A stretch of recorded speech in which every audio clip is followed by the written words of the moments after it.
Jason, I am angry. I'm so angry right now. Oh, really? Yeah. Ask me why I'm angry.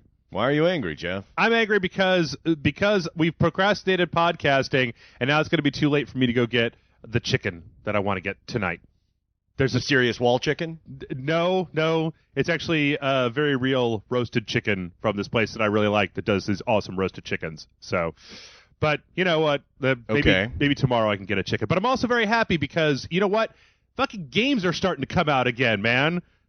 Deuce, you say? Yeah, I feel like we've been wandering in the desert for 100 million years with no games, even though it's been like, 3 weeks? What's that? Jeff, you know what I was doing today? What's that? I was playing Modern Warfare 2. Do you see what it's come to? Is this what it's how come dire to? things are. Modern Warfare 2. Good Lord, I would have loaded you some good games, Jason. Come on. Not even multiplayer. I was just doing like Spec Ops missions. I mean, like, you still own Skyrim, right, Jason? I can't find it. Oh, that's it's lame. in the garage somewhere. I had loaned Modern Warfare 2 to somebody a long time ago, and they just finally gave it back to me like after a year and a half or something. Okay. And a friend of mine was over, and he put it on while I was doing something else.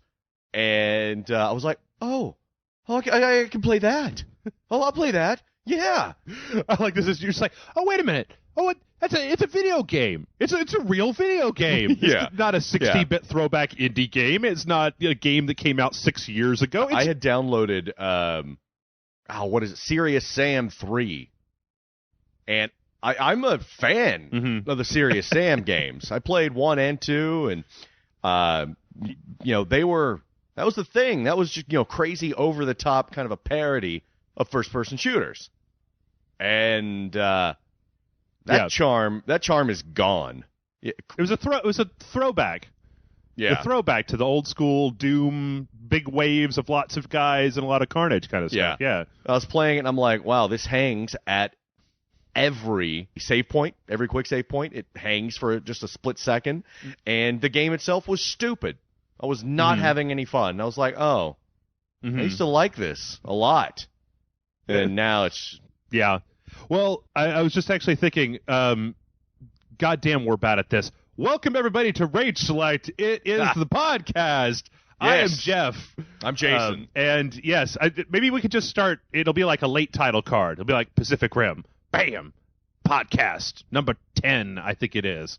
On this sure. Fine. That sounds right. Yeah, on chainsaws and cupcakes or whatever we're calling this thing now. Yeah. And I like the fact that every week we put out there like, hey, what should we call this? And every week you get like another 40 different suggestions from the fans, and I'm just like, I don't think we should bother naming everything because it's already the waters, they're muddied. Yeah. I mean, we've got the dojo. We've got the dojo, and then we have Sparkle Fandango, which those are two distinct things. But then we've got Indie Friday, which is it the dojo? No, maybe. I don't know. Then we've got Undead Nightmare, our sequential Saturdays. Also not the dojo, but because people were saying, like, is this the dojo? Is this not? So it's like the dojo, sequential Saturdays on Rage Select. No, I like this. I like too much branding because it creates a problem that doesn't actually exist. Like, who the fuck cares what it's called? It's us playing video games. Like, it's Red Dead. Is it the dojo? What exactly is the difference between the dojo and Indie Friday? Because on both of them, we're playing video games, and on both of them, you're asking me terrible questions about what kind of mutant women I would go out with. True. By go out with, you make it sound so savory and wholesome. It is. I'm a stand-up kind of. I don't even know what I'm saying anymore. Yeah, you'll take him to Red Lobster and have all the cheddar biscuits you want, little clitoris person. Did you see that article? I swear to God, this was not an Onion article. It was for reals. I'm going to see if I can look it up while we're talking about it. Did you see this article about this guy that went to Red Lobster and ate like 150 cheddar biscuits and then went into like a diabetic coma in Red Lobster? Yes! Winning. Those are awesome. Those are so awesome. But yeah, you eat 150 of, I don't know, anything. You're going to die. It was a hoax. It's a hoax? It's a hoax? A farcical story. Okay, there we go. About a food writer slipping into a coma after eating 413 briskets at a Red Lobster embarrassed some British newspaper that regurgitated the nauseating article as if it were true. So there we go. Us and the British news, we're all on the same. Those cheddar biscuits are badass, to be fair. How many do you think you could eat? Oh, man. Probably like 20. Just like eat all day, empty stomach. You didn't eat anything all day. You waited around until dinner time. And you didn't have anything else to eat, no red snapper, no swordfish, just cheddar biscuits. No, I'm calling it a 20. Just 20? 20? Yeah. Come on, man. You could do better than that.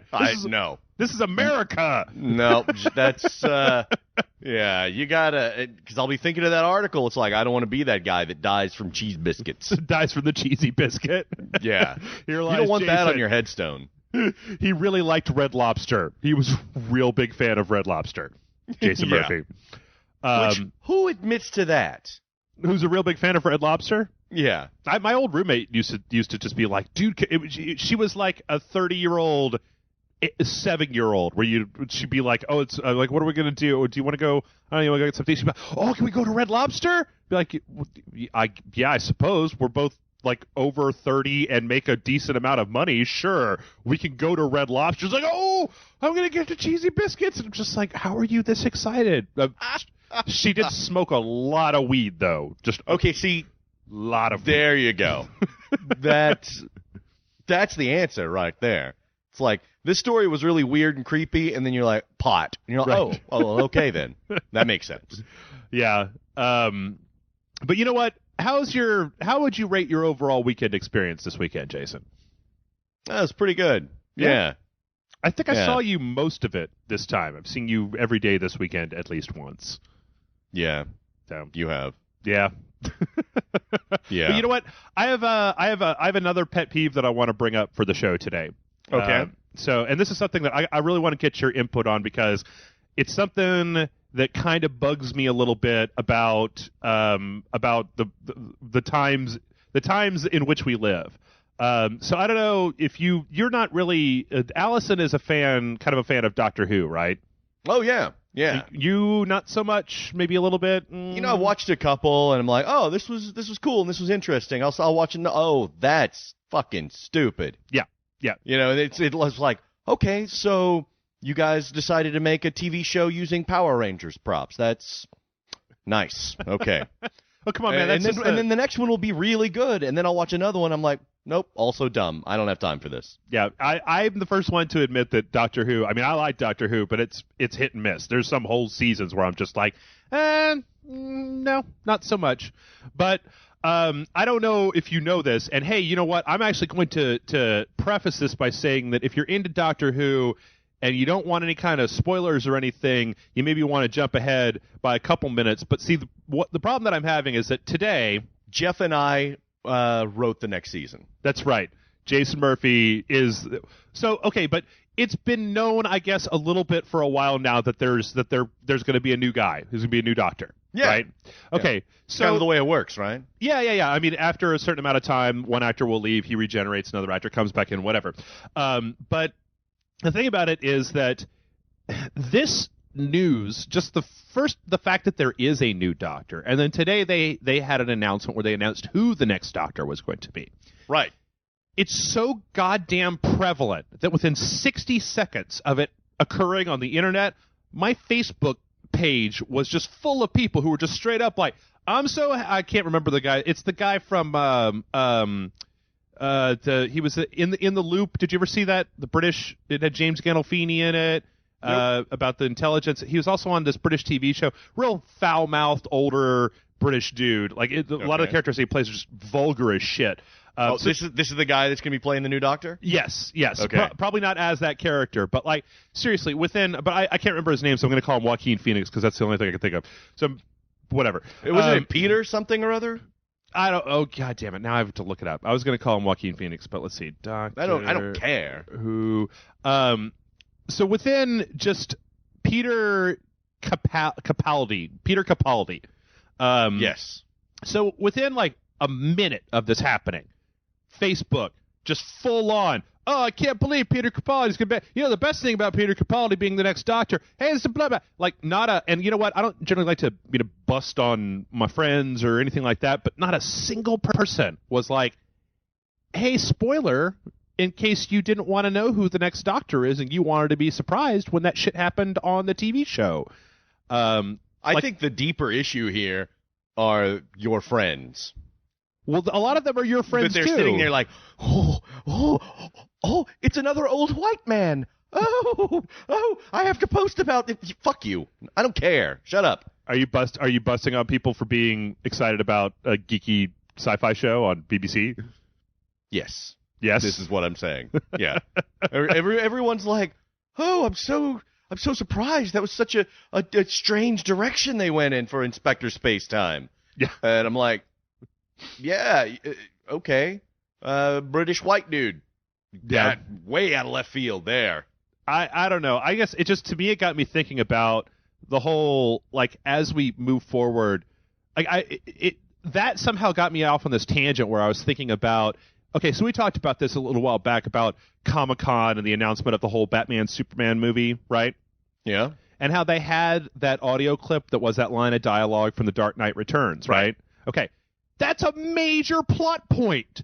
That's a huge, like, it really is. You can infer so much about that entire movie based on just that one chunk of dialogue. And it's like, well, I want you to remember, Clark, I'm the one who beat you. It's like, just spoiler. So like, it's so much spoiler, and it's gotten to this point where I feel like it used to be, and once again, apparently this is just going to be a thing now where I go off on my old man rant once a week, but like, it used to be that you wanted to kind of try to keep this shit a little bit under wraps so that when people went to the theater or played your game or read your book or listened to, well, I guess albums don't really have surprises like that. But, I mean, one of the great things about going and seeing movies or playing games or whatever is getting surprised when shit happens. And I feel like a lot with social media and with how everybody is just so glommed on to every little tiny incy-wincy thing that happens that it's just there aren't any more surprises. Yeah. At all. Like, it would be like if there was a news story over the weekend and my entire Facebook feed was like, oh, can you believe that news that in Portal 3 GLaDOS turns into a woman and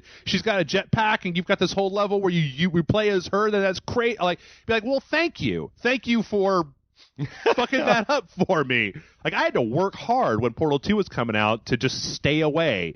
Like, every time they were like, new screenshots, like, I don't even want to look at the screenshot you put on the news story on the front of your website for that shit. I don't want to watch the trailers. I want to go into this thing totally cold, and it's just getting way hard to do. Well, you can't. I mean, if it's not your friends talking about it, it's news sources, and it's not just the internet anymore. I mean, that's how they sell stuff. This was a big publicity thing. This wasn't like somebody found out. This was BBC going, hey, new old white guy. Right. New old white guy. We got a new one. And because they wanted the publicity, and that's how they do it now. It's and then there are the studies, people saying, oh, they build trailers in such a way because people don't want to be surprised. And wait, what is that? Tell me more. Talk more about that. I've never heard that before. Well, yeah, that's some marketing research from some studio jerk off says, it's people don't want to be surprised. They want to know what they're getting into when they go to a movie. Yeah. That's terrible. It is. That's fucking awful. The best part of going, like, you know what?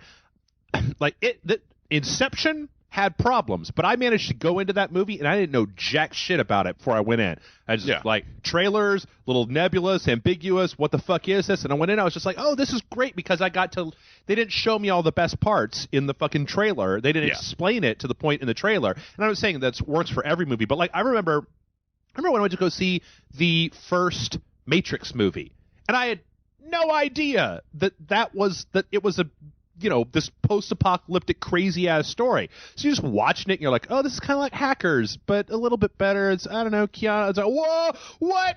Oh, shit, this is all. I mean, like, it's one of those moments, it's so easy to spoil. Or somebody, back when we were doing BioShock Infinite, somebody inadvertently spoiled the end of BioShock Infinite for me. And I know that there's probably going to be plenty of people in the comments who are going to be like, well, if you don't want it spoiled, then just stay off social media. Blah. Yeah, that's not even an option at this point. Right. I can't do that. I can't not read news, and I can't not read social media. Like the ending of BioShock Infinite is news. Well, It's like, have you heard what's going on in Egypt? Yeah, well, whatever, but Elizabeth, that's Right. important. Right. I don't know. I feel like the frontier of how much you can talk about, like, you see these things online where people are posting, like, when is it okay to spoil what happened on Breaking Bad? It's like, well, 3 weeks after it aired, and then maybe it still applies. It's like, never. Be like, just, make sure that the people that you're talking to have already seen that shit, or don't talk about. I hate it so much when people are like, have you seen it yet? Like, no. Like, oh, I'm just going to tell you this one thing. It's not really a spoiler, but blah. It's just like, stop, man. Just let me watch this shit on my own. You're a little bit of a fascist about that. A little bit, but So it's like we can't talk about the end of Psycho, for instance. I've seen Psycho. No, but there's a time limit on it, but I feel like with some of these shows, especially... Oh, yeah. I can't make a statement in a public forum that, oh, look, Darth Vader is Luke's father. No, but you have to admit, especially with shows like The Walking Dead, Yeah. it's getting disgusting how as soon as that show is off, people run over to Facebook. And can you believe that fucking he did the thing to Well, it's the new water cooler, you know? Yeah. And I feel like there's now, I mean, I guess it really works to the advantage of like studios or whatever, because you have this impetus where you're like, oh my God, I have to go see Pacific Rim before somebody spoils the deep plot lines of the third act of the twist in Pacific. Yeah. A big robot punches a giant lizard. No, Jason, no. Yeah. Oh, come on. Oh, I'm sorry. Spoiler. Yeah, I don't even need to see it now. I don't even need to see it. Just whatever. Oh, well, yeah, that's my the thing that was bugging me this week. I feel like I've gone on long enough, Jason. Do you have any outstanding things that are irritating to you that you feel like you need to bring up? Oh, I mean, you're generally like I have to wait for you to give me the podium, you know. That's what I was just about to say. Yeah. You just like, call I me don't from save it all for like my grief period on the podcast.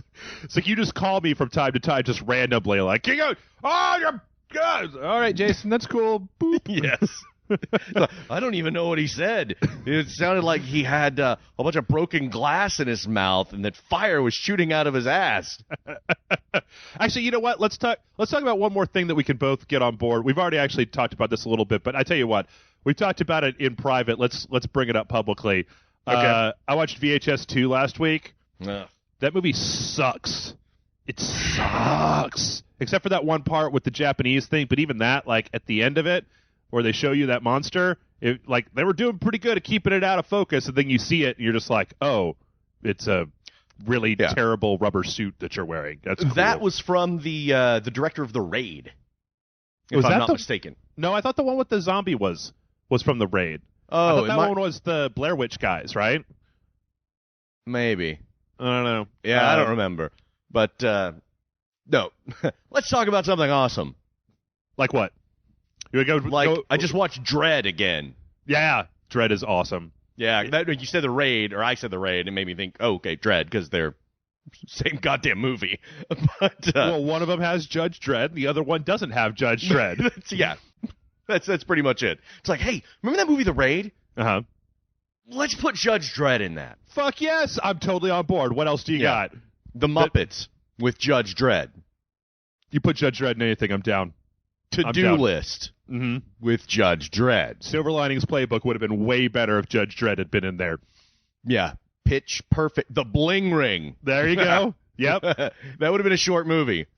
You've been stealing. I sentence you. Yep. It was so bloody and beautiful and, so good. And the best use of slow-mo I've seen in quite a while. That one scene where they knock the door down. Yeah, that was actually Gavin from Rooster Teeth that did all that. Yep. We've talked about that. Mm-hmm. Yep. Well, I tell you what we haven't talked about. Let's swing on over into some news, and you have to tell me how excited you are about this because I never played this game much. There's going to be much wailing and gnashing of teeth. But last week they announced EverQuest Next. Yes. Which I haven't watched any of the videos yet, but I read about it. Read a couple of articles. I read an article on Joystick's MMO branch, Massively. Massively, yep. That wasn't an article. That was a blowjob made of words. Well, to be honest, it's one of those things where this gets into one of those issues where you're like, if they can do what they're saying they could do, it's going to be awesome. But if you guys pull a fucking Peter Molyneux on us, where you make all these promises, and then we get in there and it's like, oh, that's bullshit. Okay. So what are some of the cool points that you're excited about? All right. So, well, first of all, how long has it been since you've even heard the word voxel come up? It was like 15 years. Comanche 3 or whatever. Was that the last time there were voxels? Oh, God. That's a flashback. So, like, the entirety of the new EverQuest Next World is supposed to be made of voxels, which I'm still not entirely sure that I understand the concept. But as I understand it now, basically, like little tiny Minecraft blocks, right? Like the entire world is made of really high resolution Minecraft blocks. So you can like bust up the world, and there's like all these different tiers. So you'll have like the surface, like the forests and shit, but then below that you've got like caves with magma, and you can dig down, and you can just dig and randomly find quests in caves and stuff. Yep.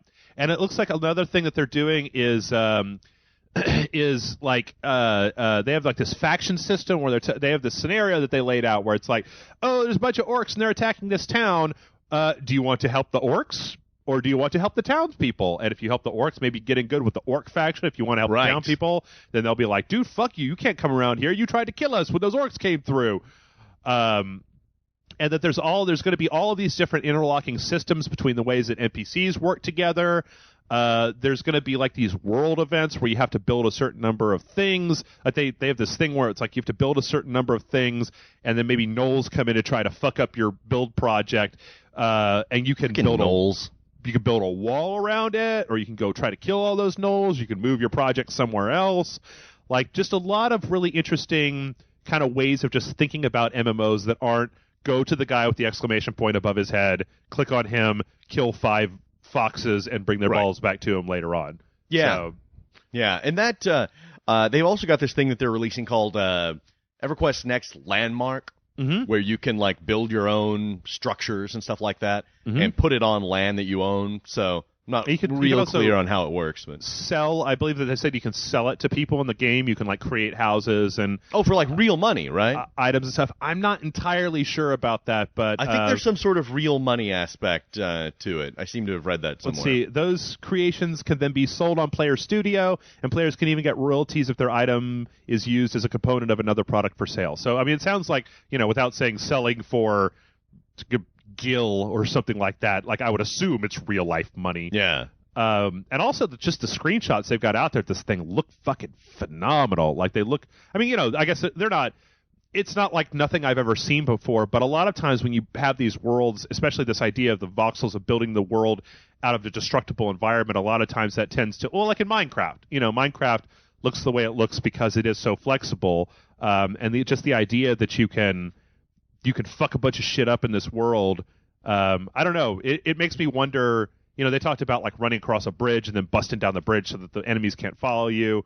It makes me wonder how the griefing is going to be on PvP servers. Can you like make some spike traps, the pit with all the spikes at the bottom of it? Or... Yeah. I don't know. We'll see. When it comes out, I'm not going to be an early adopter. So I did that with the EQ1, played it for like 2 months, and was like, "Wow, this is work." Yeah.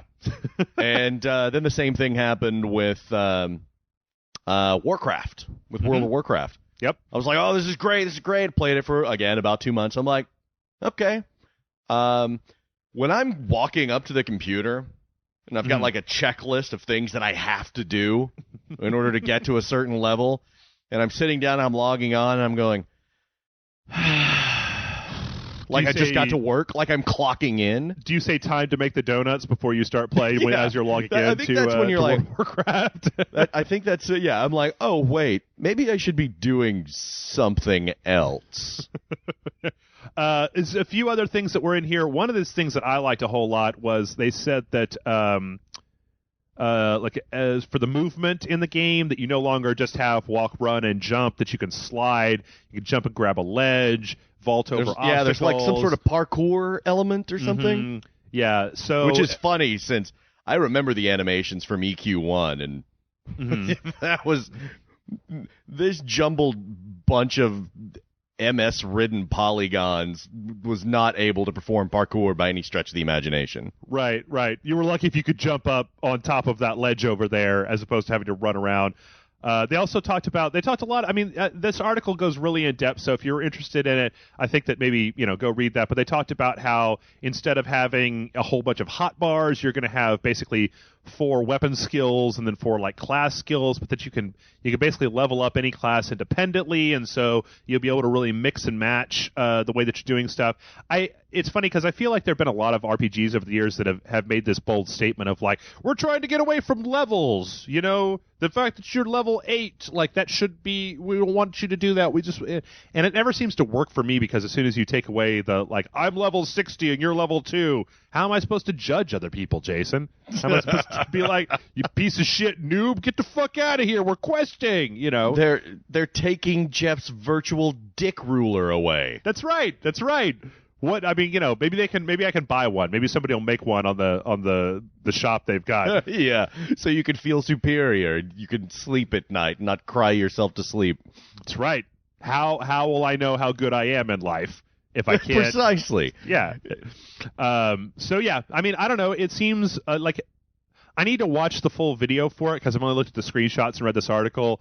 But I think that just the screenshots in that article have done what I may have considered to be impossible, which is make me really kind of excited about the next EverQuest game that's coming out. I'm curious. Mm-hmm. I wouldn't say excited, but I'm curious. I'm willing to give it a shot, and I think now maybe the time is right to start taking market share away from WoW, because it really seems to be on the wane. Well, we had the article last week that we didn't go into that was like WoW lost like 600,000 subscribers or something like that. Yeah, in like, a month or something ridiculous, a really short amount of time. Mm-hmm. Yeah, I mean, I honestly just think that it's interesting to see this because a lot of times you don't see this with video games, but that it seems to me like the whole model of MMOs, like, it was a thing that was a niche market, and then WoW came in and they really broke it into the main, or maybe EverQuest really broke it into the mainstream. I can't say. When I knew EverQuest, it seemed like there was a subsection of people that were playing it,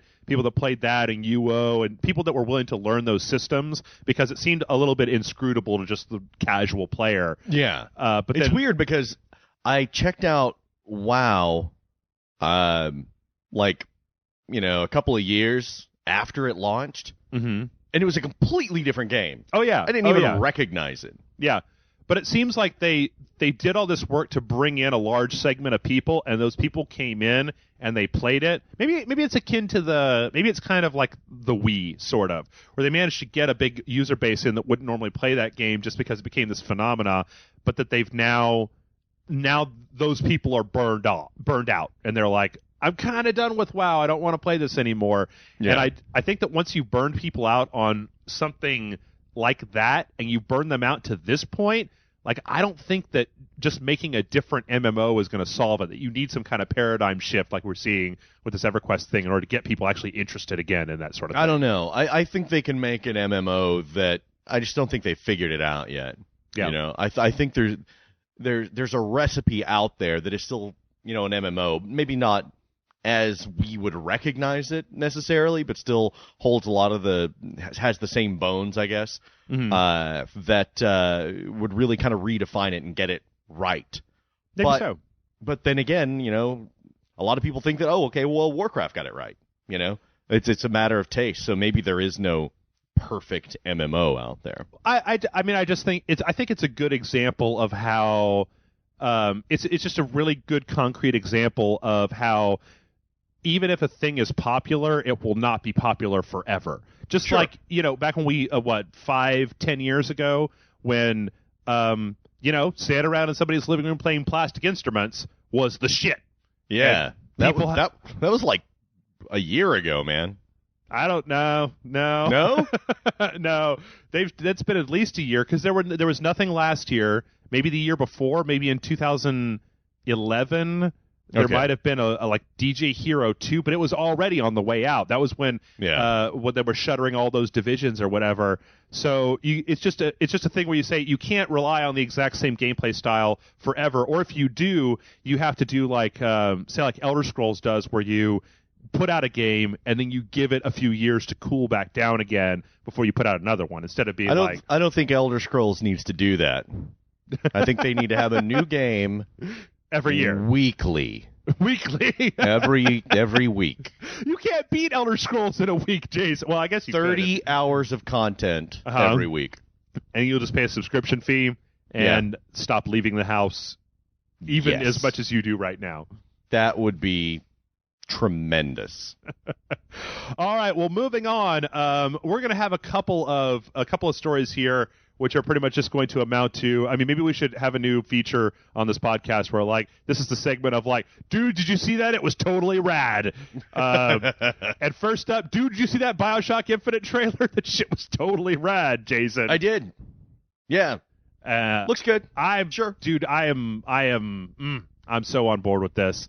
You know what? I feel like we're getting into this weird thing, especially now, where, I feel like video game fandom in 2013 has been divided into two camps at this point. It's like, are you the BioShock Infinite's going to be Game of the Year, or The Last of Us is going to be Game of the Year kind of person? Because you're both wrong. That's right. It's Dark, man. Dark is going to be Game of the Year. Yes. Rise of the Triad, Game of the Year, right there. Because Teleglitch, whatever. Die More Edition. Yeah.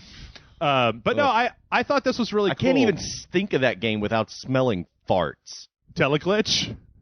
Yeah. Are you sure that you're not just having like a stroke? Also, maybe that. Let me know if the farts get more of a burning hair style. We'll stop recording. You can see if you're having a stroke or something. But now, for those of you who haven't seen the trailer, it's pretty cool. I mean, this is the first story. Like, the first actual DLC was this arena combat thing that came out last week, but this is the first story DLC. It looks like Booker DeWitt is like the hard-boiled private eye in Rapture with Elizabeth. She's looking very, who's that chick in The Big Sleep with the wavy hair? Laura Bacall? Kind of Laura Bacall meets Lois Lane kind of thing going on. I don't know. I'm super excited. Like, I'm such a whore for fucking storylines, and I like, we had that question a while back where somebody said, do you think that because of the way that BioShock Infinite ended, that they can make any more stories in that universe? And I'm like, oh, yeah. Yeah, here's a great one. That's the whole point. Yeah. It's like creating, I don't know, it's like, what if the Marvel What If or Elseworlds was a full-featured thing that happened. Well, I guess they did happen all the time. But, yeah, I don't know. I'm really excited for this. I think it looks great. I think that if it's done by the same... did you ever play Minerva's Den? No. So isn't that a sex club over off of 183? No, it's a different Minerva's Den. No, Minerva's Den was the BioShock 2 kind of like standalone DLC that they had, and everybody said it was way better than BioShock 2. It was actually probably the best piece of DLC that came out. I think it was in 2011 or something like that. Okay. But I never got a chance to play it. But, I mean, people were saying, like, yeah, everybody who was just like, meh about BioShock 2, they were like, this is phenomenal. This is great. Yeah. Tells its own self-contained story. Absolutely fantastic. So, I don't know, man. If they can bring that level of quality, I think there's a lot of really interesting stuff that they could go to. Plus, I like Rapture. Like, I like Columbia. I like Rapture more than Columbia. That's the thing, though. Are we going to have the Skyhook thing? Because that was like one of the biggest draws to BioShock Infinite. And those weren't around in Rapture. So am I not going to get to do that now? Probably not. I mean, you could, but it would be kind of pointless, wouldn't it? Like through the water, you're drowning. Just from one side of the room to the other, and then you've got to go to the next place.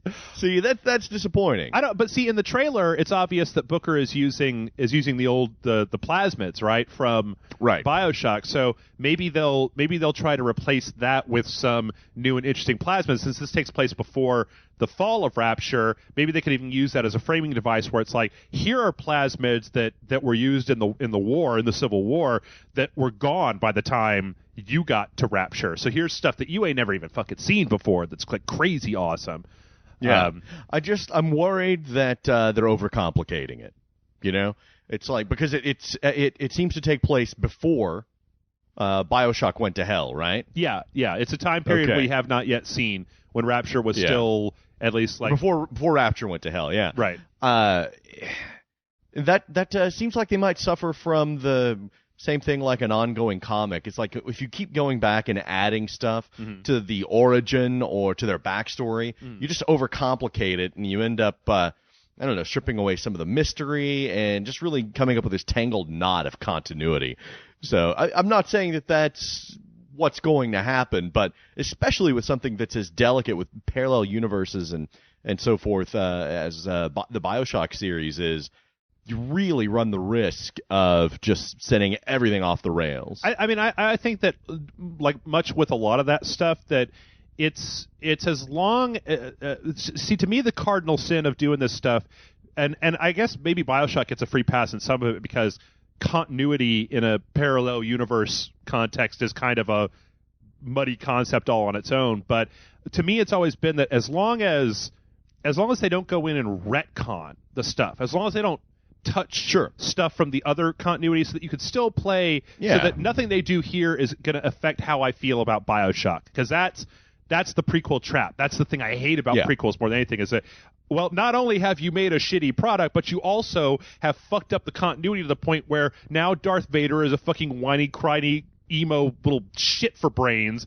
He's not badass anymore. So fuck you, Lucas. Damn. Sorry. Kind of got off on a tangent there. That's the prequel thing that I hate the most. What's your least favorite prequel fiction ever?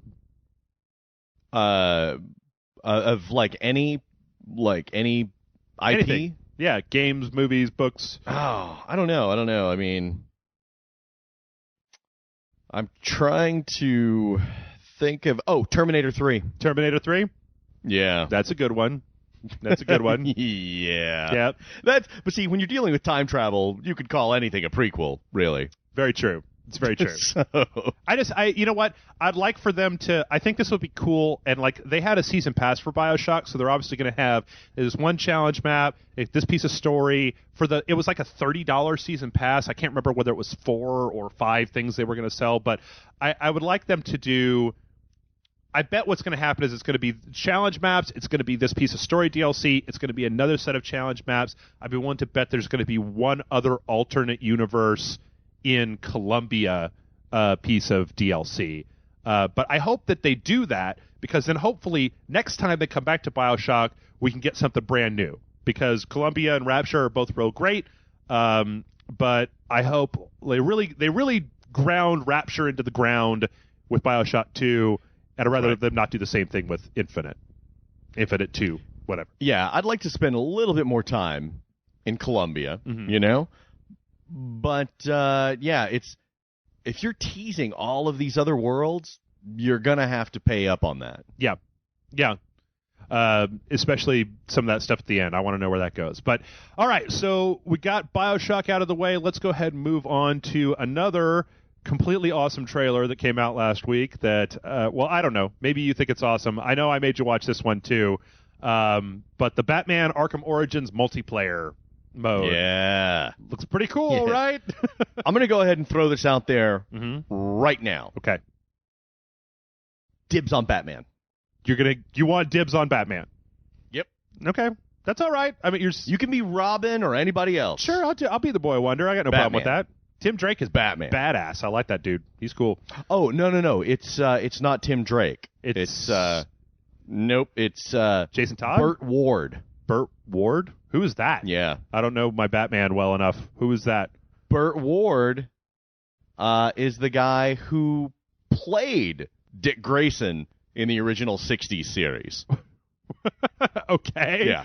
So you don't even get to be Dick Grayson. You have to be Burt Ward at his current age. Okay, but is there... Okay, so if you get to be Burt Ward at his current age, is there DLC to make Batman into Adam West at his current age as well? Like paunchy... If there's a god, yes. And is there a gameplay mode where you get to do that walking up the side of the building, but it's obviously just them standing on the ground with the camera turned? Just hunched over, holding a rope. Yeah, yeah. And then you get the celebrity cameos where they pop out of the window like, no, Batman, how you doing today? Like, hey, Tom. I'm doing good, Phyllis Diller. That's right. Well, for those of you who haven't seen it, there's going to be at least one multiplayer mode in Batman Arkham Origins, which is 3-on-3-on-2, where you have 3 thugs out of the Bane faction, 3 thugs out of the Joker faction fighting for control. Kind of from the details, it seems like it was Battlefield style where they have like decreasing reinforcements, and then you have 2 people. Magic words right there. Mm-hmm. You have Battlefield style. 2 people playing as Batman and Robin trying to fill up an intimidation meter. They're trying to scare him away or scare him to death, or I guess. I don't know. Sure. Fine. But that if you pull off cool takedowns and stuff, that meter goes up. If you get killed by those guys, that meter goes down.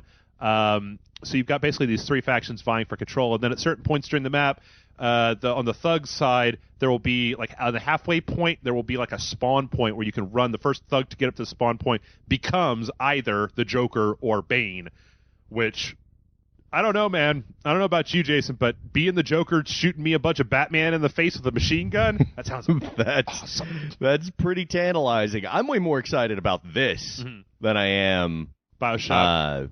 The BioShock DLC. Mm-hmm. Yeah, I don't know. There's been it's weird how, like, I know there's been this movement online of people that are like, well, was it Tim? Who was the wrote it? Was it Tim Sale or was it Paul Dini? It's like, oh, Paul Dini isn't writing this; it's going to be shit. Or Kevin Conroy isn't doing Batman; it's going to be garbage. Or it's just a money grab or cash in. I'm kind of excited for this. Like, I kind of getting my bat fever on, like kind of itching. Yeah. Like I don't know. I haven't seen anything so far that just looks totally crappy. Like it all seems like, I don't know, looks good. It all seems like it really fits pretty seamlessly in with that universe, you know? Yeah, yeah. And I mean, we had, I guess last week we talked about the whole Copperhead thing, and we've seen. Right. I like the way that Deadshot and who's the one-eyed guy with the orange and blue. Deathstroke, yeah. I like the way those guys look. I like the fact that Black Mask is apparently the main bad guy in this, even though Joker and Bane and other people are in there. I think that, I think it's fine. I think as a way of tiding us over until the next like full-on Rocksteady Batman game comes out, I have no problem with that. Like, it doesn't always have to be the best game I've ever fucking played. Sometimes it can be okay, and I'm okay with that. But I'm not going to give it 5 stars. Yeah, it's I'm glad to see that they're mixing it up, because I mean they really shouldn't bring back the Joker too soon. They shouldn't. Shouldn't put him as like in the main story, as like the primary character, or the Riddler, all that. I mean, they really packed a lot of guys in there, and after that, it's like, well, where do we go from here? Mm-hmm. So, yeah, putting Black Mask in there, mixing it up a little bit, and having it be just, I don't know. I don't want to say a side story because that kind of diminishes it, but something that's just different. I think that's completely acceptable, especially when what's different looks totally badass. Yeah, yeah. So, I don't know. That one looks good, and it might actually be... I don't know. It sounds like a reason. It sounds like from the release, it sounds like this is just one of a few different multiplayer modes. So if they're able to get, I mean, like, I'd love to play a multiplayer mode that was just like 6 thugs trying to take down a big venomed up Bane, just stomping around, kind of like Nemesis mode in Raccoon City Chronicles, or I don't know. I mean, this seems like there could be an interesting, like, maybe you could have, because this, at its core, this kind of reminds me a lot of the Splinter Cell, the spies versus mercs mode, where you have some people with guns, some people without guns. But wouldn't it be cool if you also had? Because I mean, when we were at E3, we saw that Anarchy is in the game. I think it'd be cool if you had a mode where it was like Batman versus Anarchy, like stalking each other type of thing. I don't know. There's some interesting stuff that could go on there, and it's good. The only problem is that it is being developed by Splash Damage, and I really didn't like Brink at all. Like I thought Brink was so, but. Oh, no. That's no good. But I didn't put that together. That's no good. But they also made Enemy Territory, Quake Wars, the Wolfenstein multiplayer thing. So it seems like they seem like they're okay when they're dealing with somebody else's IP. Okay. So maybe I don't know. Yeah. I don't know. I really wish that people would just start taking storylines from comic books and just adapting those. Mm-hmm. I mean, that's what people would love to see. I think that would be great if they said, "Oh, hey, this next game, it's Nightfall." You know? Yeah.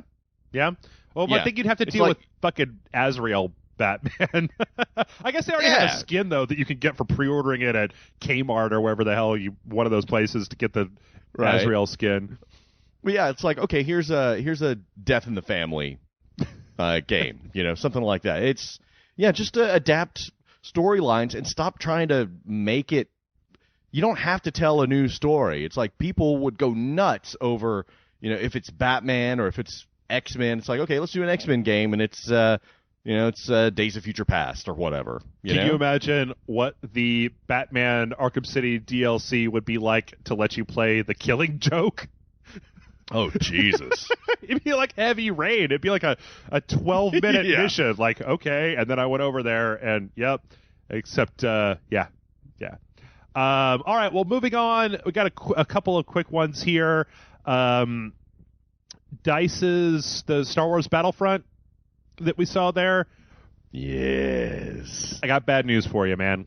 Or not bad news, but just one of those things that you don't ever really want to hear. Or not really. I'm hyping this up too much. It's not coming out until 2015. Oh, yeah, I knew that. So, yeah, I mean, it's going to probably be released alongside with Star Wars 7 in conjunction with a big media push for that. So, yeah, I mean, I honestly think that it would probably not. I mean, I think that when you look at the way that the fact that DICE is making it, their experience with Battlefield and all of the stuff that if they're using even prequel universe or the original universe. No, it's original universe. Okay, well, God only knows. Like, they already. It could be both. Actually, it could be both. It should not take them that long to make this. I'm just gonna say that right now. Like, there's no reason that you need 2 full years to make essentially Star Wars Battlefield. Those guys. I'd like to go ahead and give them my permission to take as long as they need. Okay. Oh wait, we're back. As long as that amount of time is real fucking short. But make it right. Don't rush this. Don't you fuck this up, guys. Don't you fuck this up, man. These are 2 great tastes that taste great together. Battlefield and Star Wars. Do you think that it should have the Battlefield 2 mechanic where if you score high enough you can like spawn as a Jedi that's like way more powerful, that's harder to take down? Do you think they should have that in there, or should it just be a bunch of grunts, bunch of stormtroopers versus? Of course that should be in there. You think so? Of course. Hell, I think that if you get a high enough kill, it's like in Call of Duty, if you get a certain like a killing streak, you can call in an airstrike or whatever. It's like, okay, you can turn into a Rancor. What if you got a certain call in a Star Destroyer? You get a certain amount of kills, and you get to be what's his fucking name from The Force Unleashed, to just drag a Star Destroyer out of orbit and hit a bunch of people with it. Yes. Oh man, I kind of liked The Force Unleashed 1. 2, no. Fuck you, 2. I liked it. It was fun. It was, whatever. I didn't play the first one, but actually. It dragged the mythology over the coals. I mean, you were fucking beating the shit out of Darth Vader at the end of that game. Yeah, that was a little stupid. Yeah, I mean, and then in the first one, you had to Yeah, never mind. The story, I like the gameplay, but the story in that game is fucking retarded because it's, in the first one, the Emperor tells you, why don't you get together all the people who don't like me and create a militant rebellion so that I know where they all are? Yeah, that's a sound. Oh, I really see how the Empire failed on a number of levels now. Like, he could have just told them, why don't you seek out everybody who opposes me and destroy them with your lightsaber and the dark Yeah, side. exactly. Why don't you just say, Vader, kill? Yeah. Just find the people that oppose me and destroy them, rather than that plan. I was like, really, Palpatine? That's what you've got? That's He's not a very forward thinker. I don't know. He's just not good. All right, let's move it on here. Hey, you haven't thought this one through, my master. Here's some good news for all of our friends down under. Saints Row 4 finally managed to get itself classified to be released in Australia. Yeah. Yeah. It's actually, when you play it, though, it's actually Animal Crossing. It's more similar to that than the Saints Row 4 that we are going to be getting. So sorry. So, well, they last week they reapplied it for classification, and they got denied again, and they did a third time, and then they finally got it. And I love this because it says Deep Silver said that developer Volition removed one 20-minute mission in the reworked version and noted the Rectifier anal probe weapon, which the ACB also raised concern over, will be available in a DLC pack as originally intended. So apparently, like in the beginning one, there was, or the second denial, it was worded something along the lines of like incentive-based goals relating to taking drugs. I'm just like, dude, I want you guys to keep getting this shit denied by the Australian ratings board, because every time they point something out, I'm like, that sounds fucking cool. No. Yeah. Yeah. That sounds phenomenal. Mm-hmm. And they really do have a bunch of just degenerate savants working on these games. Yeah. Yeah. Oh, actually, here, in reading their statement, it looks like let's see, there's a loyalty mission. This mission has been widely reported on and contains the use of alien narcotics to obtain certain superpowers. So you have to smoke space weed in order to do some shit to finish a mission. Yes. Like, this cocaine comes from the South Pole of Mars. That's right. That's right. So yeah, hey, congratulations, Australia. I'm very happy that you guys are going to get to play this game, because it sounds like even with what they welcome to freedom, Australia. That's right. Okay, so next up we have I don't know about this one, man. This one could be problematic. So have you heard about this Xbox Enforcement United? Is that like the World Police? Kinda. Yeah. Xbox blah. Sorry, I just licked my microphone. Xbox Enforcement United, as it's tentatively called, allows Xbox Live Gold players to provide input on whether other players violated the Xbox Code of Conduct.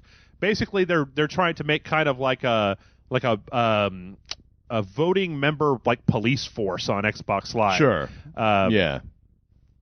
So they're doing like this trial run where they're basically giving people the ability to okay usernames as a test. So you basically come up with a username, and people get to say, yes, this is offensive, no, it's not offensive, or I don't really care and I don't want to do this. I don't know. We talked a little bit before on the show about that sounds like it could turn into a witch hunt. Well, it could, but I guess the thing is that it depends on how broad a spectrum of candidates they have. You know, if you had like 200 or 300 people scattered all over the globe, it's like, I don't know, maybe those people would eventually turn into some kind of crazy cabal that's like holding people hostage about getting on Xbox Live. It's like, just wait till 4chan infiltrates them and just breaks the whole system. It turns out they're all anonymous. Yeah. I just like the idea of some kind of Xbox Enforcement Squad mafia that's just like, hey, be a real shame if you couldn't log on to Xbox Live this weekend when Modern Warfare comes out. So I don't know. I'm pretty sure we all heard you use the N-word last time. I never said that. I think you did. I don't know. Joey Pants over here says that he heard you say that like a dozen times. Yeah. Also, So if you don't want your account suspended, you transfer 4,000 Microsoft points. I love the fact they're getting our fictitious Xbox Mafia is getting their payoffs in fucking points. Yeah, exactly. You better send me 3 copies of Bulletstorm, or else I don't know if you're going to be able to log on all weekend. Hey. Yeah. It's like, man, my avatar sure could use a new pair of shoes. Oh my God, these people all have like super blinged out avatars, like 60 different little things rotating around their heads and shit. Exactly. Oh man. So yeah, I don't know. This seems like it could be a good thing. Like I'm kind of really interested especially after last week when we were talking about some of the real name stuff, and we've talked a little bit before about some of this. How do you keep people who are dickweeds off of services? I don't know. I really like one of these things to be able to find some traction, at least make a little bit of a dent in, that. But you know what? I can't keep the balls out of my own inbox, so I don't know if I have a leg to stand on when it comes to any of this stuff. Yes. For those of you who don't know what he's talking about. Yeah, I guess I brought that up. So, yeah, go ahead, Jason. You can send pictures of your testicles directly to Jeff.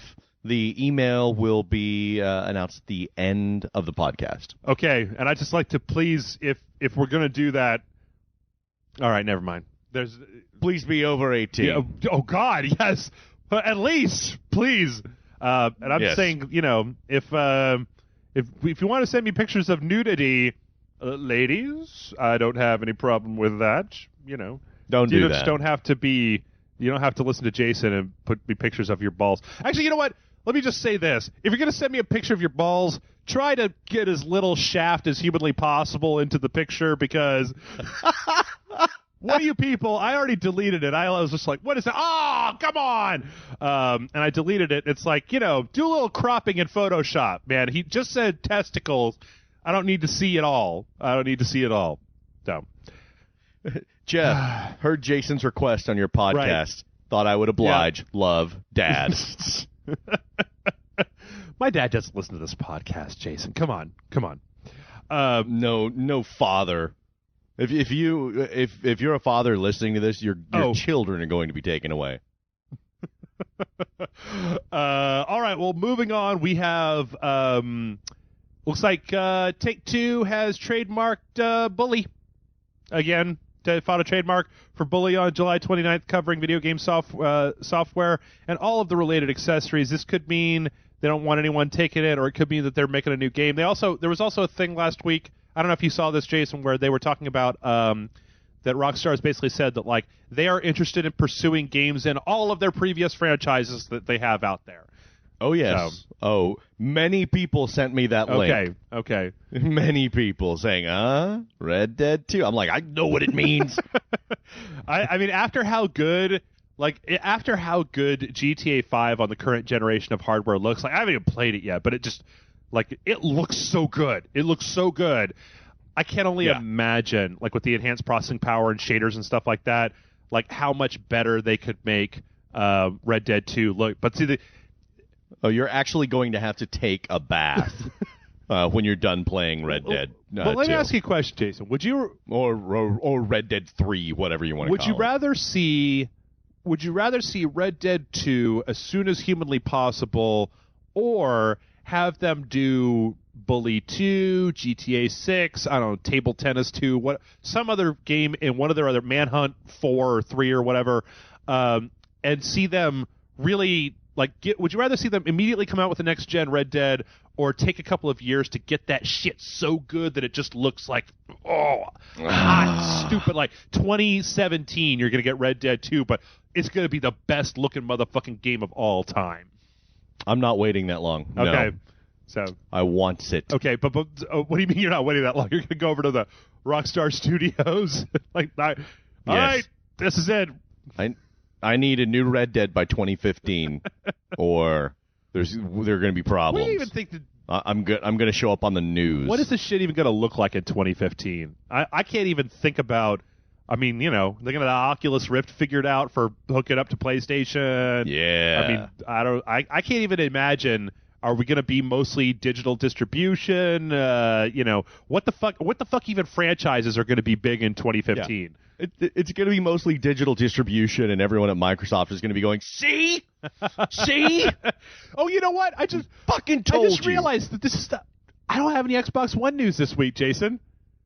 Actually, you know what? You already did. Where? I guess that wasn't specifically Xbox One. There was a story. I'm going to throw this in. I actually deleted it out of the list because I thought it wasn't that interesting. But I'm going to bring it up just so we can have some Xbox One news this week. It looks like they're overclocking the graphics processor in the Xbox One a little bit to make it a little bit faster. Oh, yeah, I saw that. I actually know some things about that I can't actually talk about, but the Xbox One processor does have some room, so it looks like they're basically just looking to find out ways to get it clocked up as high as possible to get it as good as it can be. So, okay. There we go. Well, Xbox One for you. So finally on the news, I don't know if you watched this, but Part 3 of Anita Sarkeesian's Damsel in Distress came out this week.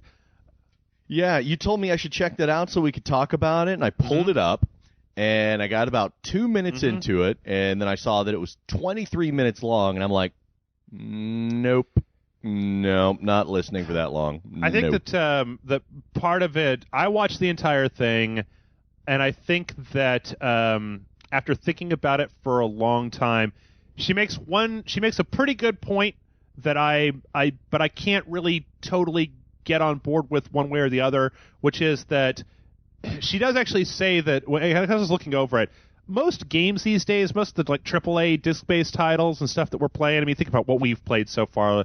There's a Fuse and Remember Me and, I don't know, what was the last, Metro Last Light. I mean, just think about some of the games we played recently in 2013 that, like I had said in a previous show, there isn't all that much of this shit going on anymore in most AAA titles.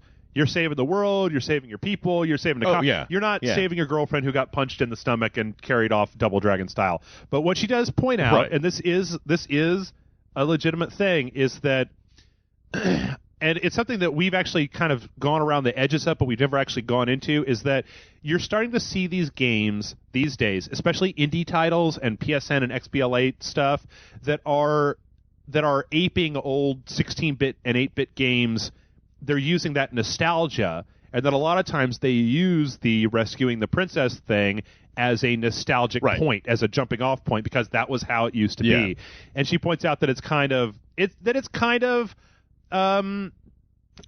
not really a good thing. Well, that we'd moved away from that, and then suddenly you have these games that are kind of reinforcing that same stereotype. I personally, we come right down to it. I mean, Jason, weigh in on this, but I think that just as a storytelling mechanism, it's kind of weak. Like it's a shake and bake plot device. And it is better stories have better plots than just your girlfriend's got kidnapped, you better go get her back. Right. I don't think it's sexism. I think it's unoriginality. Yeah. It's just like in the nascent days of television or film. Even back in the silent films, it was all rescue the damsel in distress. And the reason is that this is still so prevalent in video games is because video games are still very young as a form of entertainment. Yeah, and compared to the others, they haven't matured as much. And I think that, like we said this when we were talking about part 2, is that when you go looking for modern examples of this particular trope, they're hard to find anymore. Especially because so many games these days are, and I understand there's still problems there, but so many games these days are starting to become so gender neutral with the whole build your own protagonist type of thing, that it's not so specifically set to one or another. Or I was actually looking through games like Fuse that have 2 male characters and 2 female characters. Or you can, Sacred Citadel that came out where you could pick these, or Chronicles of Mystar, even Dragon's Crown that's coming out this week. It's like there's 3 female characters and 3 male characters that you could choose from. Now, granted, that the wizard chick, and, okay, I understand. Maybe not the best example I understand, there. yeah. But what's interesting is that she actually had in her video somebody, I don't know if it's a friend of hers or she commissioned it for this series or whatever, actually gins up kind of this hypothetical situation of a video game where the princess gets captured and she gets tired of waiting to be rescued, and so she busts out and basically has her own adventure. I actually really recommend going and watching that part because it seems like I was watching it and I went, hey, you know what? I'd totally play that game. And it also completely ties into this whole, like, you know, all you're doing is criticizing games. Why don't you go out and make your own game that does the things you want to see in video games? And this is a pitch for that sort of thing. Seems all right. So, I don't know. This is the third part. Apparently, her next set of videos are going to be based on... I can only infer from the title, but the next section is called The Fighting Fuck Toy, which I assume is going to focus on women in fighting games. And yeah. Oh. I thought you meant it was going to be like Loretta's big purple one. Sex toys in video games, the series. Yeah. But you know what? I can honestly say, like, hey, fighting games, women are not real well represented in fighting games. That's very true. You know, it's not super great. But you know what? Yeah. I don't know. I don't necessarily think there's any problem with talking about this. And at this point, she's released enough of these videos that are, good enough. And she does kind of at the beginning of the video say, like, hey, you can still have fun with this shit, but you should probably be thinking about some of these things as well. I honestly think she goes a little bit over the top and she takes some of this stuff a little bit too seriously. But then again, it's probably very difficult for me to fully understand her point of view because I'm not a lady. So, I don't know. Well, not totally. Yeah, 3 more surgeries, Jason. Just 3 more left to go. All right, well, I tell you what, that is all I got for news, and we're already running a little bit long this week. So, Jason, do you think you want to take a break? Take a couple minutes, and we'll come back and run through some of these emails? Sure. All right, okay. We'll be right back, and we're going to do... I think I got a fairly good selection of emails this week. So we'll see you in a few. Okay. All right.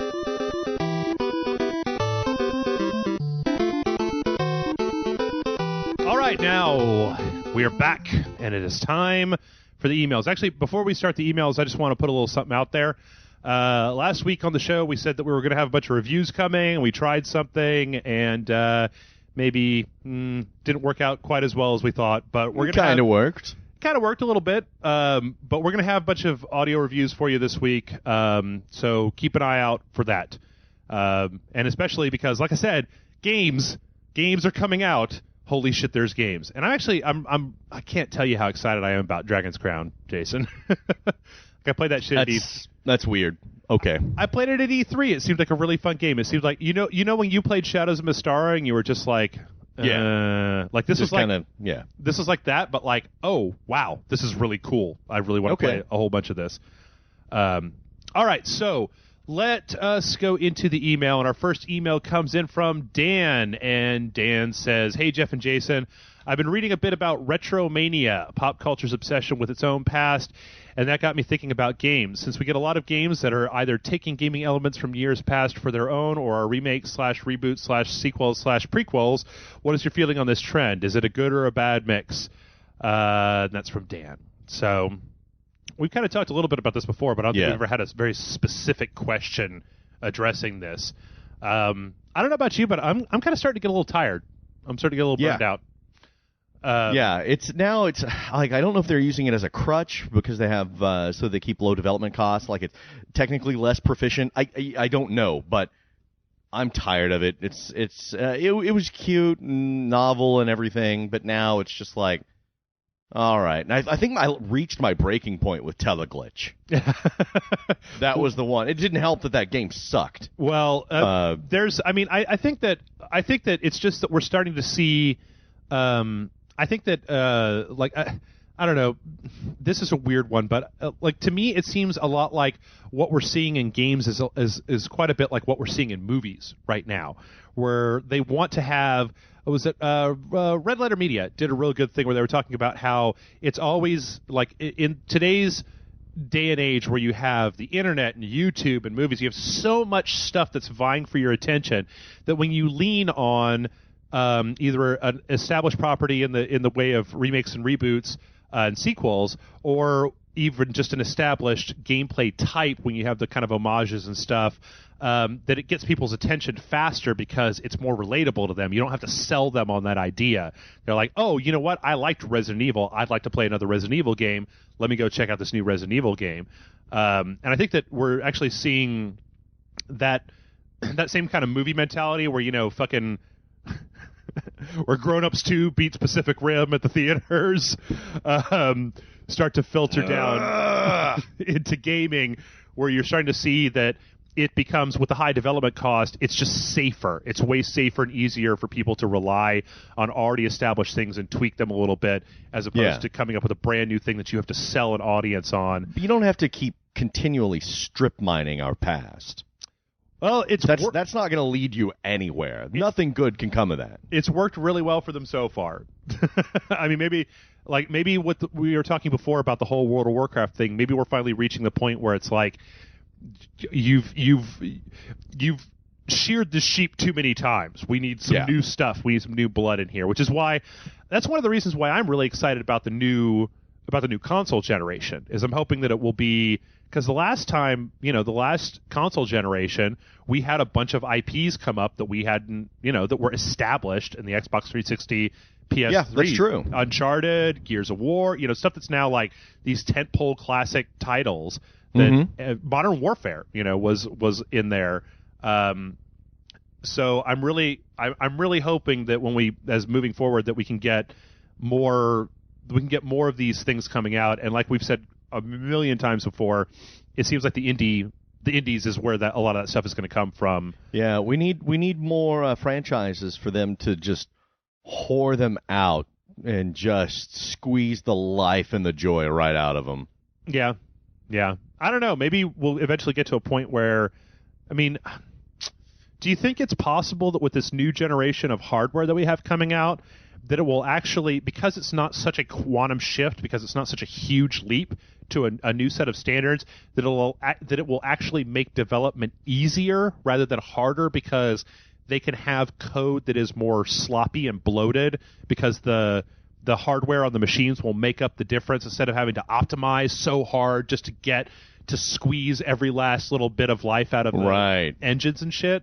You could just take Unreal 3 and just make some shit. Like, boom, you're done, Well, I think it's a thing. It's where it's like, well, if you've got a bigger glass, you're just going to start ordering more drinks, Maybe so. It's I think it's kind of the same argument where it's like, well, a gigabyte of storage, why would I ever need that? That's ridiculous. Ridiculous. I think that's the same argument applies. Because, I mean, it's because when we were at E3, we saw a lot of games out there that were running on these systems that didn't actually look that much better than what we already have. So, I don't know. It's an interesting thing, and maybe, I mean, I would love for those systems to be able to give developers the flexibility to create a more ambitious game with a smaller team with established tool sets, especially since they're all running in x86, to have development costs go down to the point where they can try something without it having to be an epic blockbuster. Well, if you think about it, I mean, it's not. I don't know. A lot of these big costs and everything come from that. So many of them don't use boilerplate code. Yes, it's true. And I don't know why. I mean, there's probably a reason. But, if they used boilerplate code with, where they didn't have to recreate the wheel every time, it would probably streamline a ton of stuff. But for some reason, they want to, just be completely independent of that, just totally divorced from whatever's out there available, rather than, reverse engineering or building off of something that someone else has already built. Well, even themselves. I think that a lot of that has to do with the legacy of consoles and console development. Is that when a lot of time, and this is Dude, I don't know. I'm just completely. This is just from stuff that I've read in the past. But to me, it seems like, especially in the PlayStation 1, PlayStation 2 era, that it really behooved you as a company to build your own engine that was focused on the things that you wanted to get out of your game. So if you wanted to have the best graphics that you possibly could, that it might be better to build an in-house engine that takes advantage of the specific hardware of this one console in a way that maybe like generic Unreal 2 or Unreal 3 or whatever doesn't do. If you want to have, if lighting is really important to your game, that maybe you want to build an engine that focuses really hard on lighting so that you can make it look really impressive. But which, once again, just goes back to the thing of hopefully we're at a point now where the hardware is fast enough that it's giving people enough leeway so that even if you start with a basic, Unreal 3 or the new Quake engine or whatever the new id Tech thing is, that it'll look real good and that you could just develop on that forever without having to. I mean, because when they were making Final Fantasy 13, it's like they spent like a couple years building the white engine or whatever that Square Enix had. It was like, damn, dude, just use something that's already out there. Like, yeah. Fuck. I mean, you add another 2 years and $1 zillion, and then what do you actually end up with? Like, that game was delayed for another so long. Story that doesn't make any damn sense. Right. Well, you say, we're going to make this one engine. It's totally optimized for this one console, and we're going to spend 5 years doing it. The console's got 8 years of life on it. You go, great. That's wonderful. You just wasted all this time. Yeah. When you could have been making game after game after game with a more established engine. So, all right. Well, moving on. We've got one here from Dylan. A little bit longer. This one says, "Hey guys, hope you're doing good. For a while there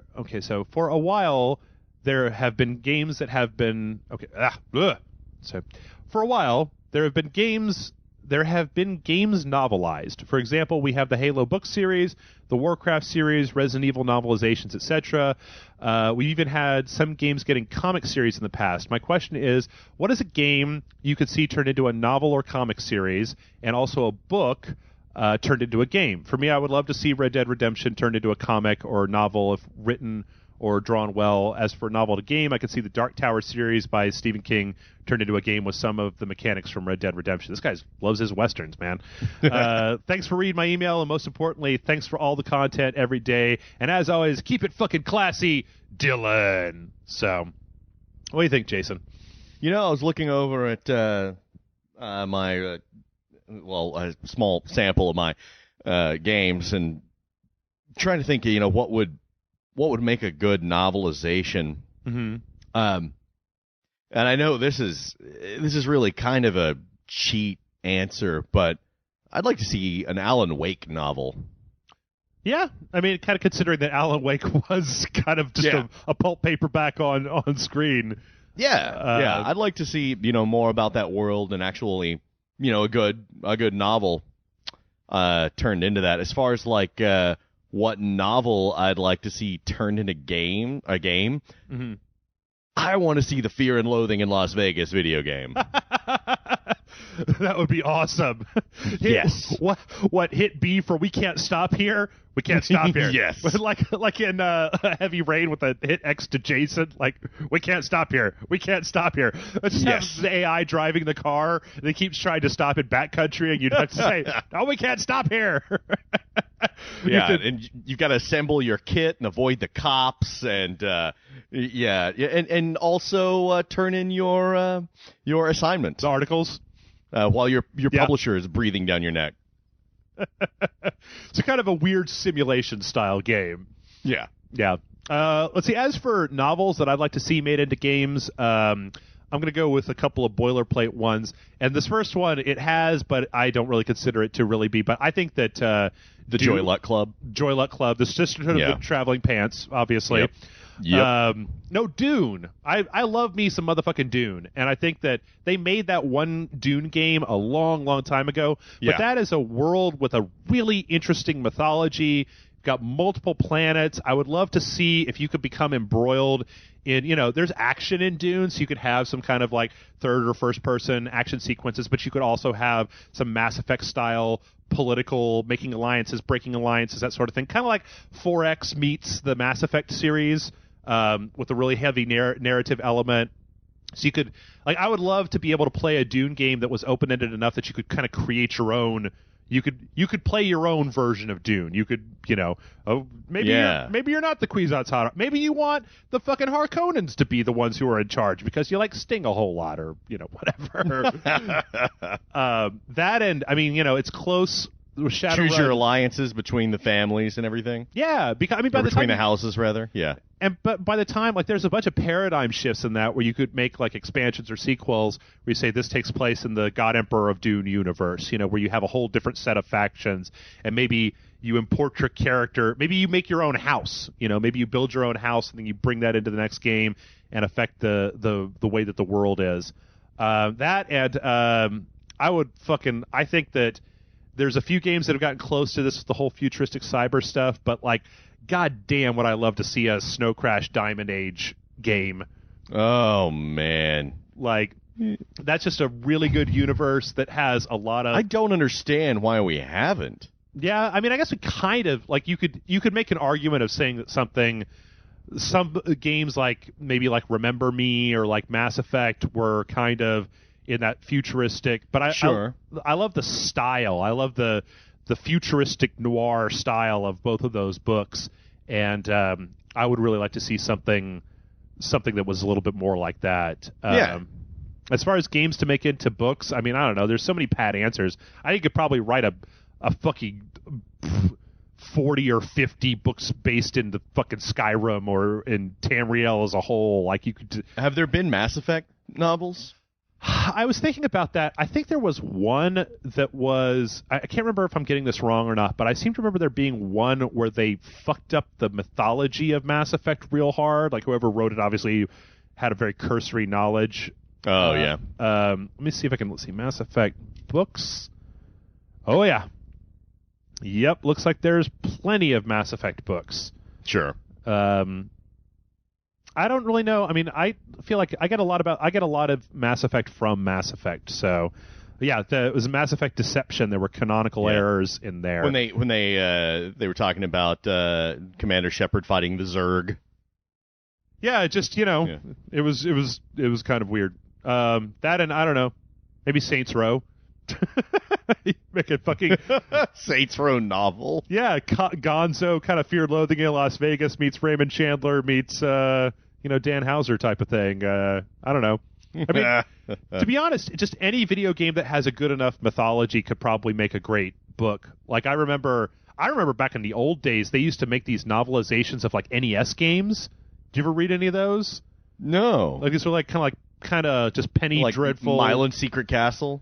The ones I remember that I owned that I read a whole bunch of times were Bionic Commando and Metal Gear.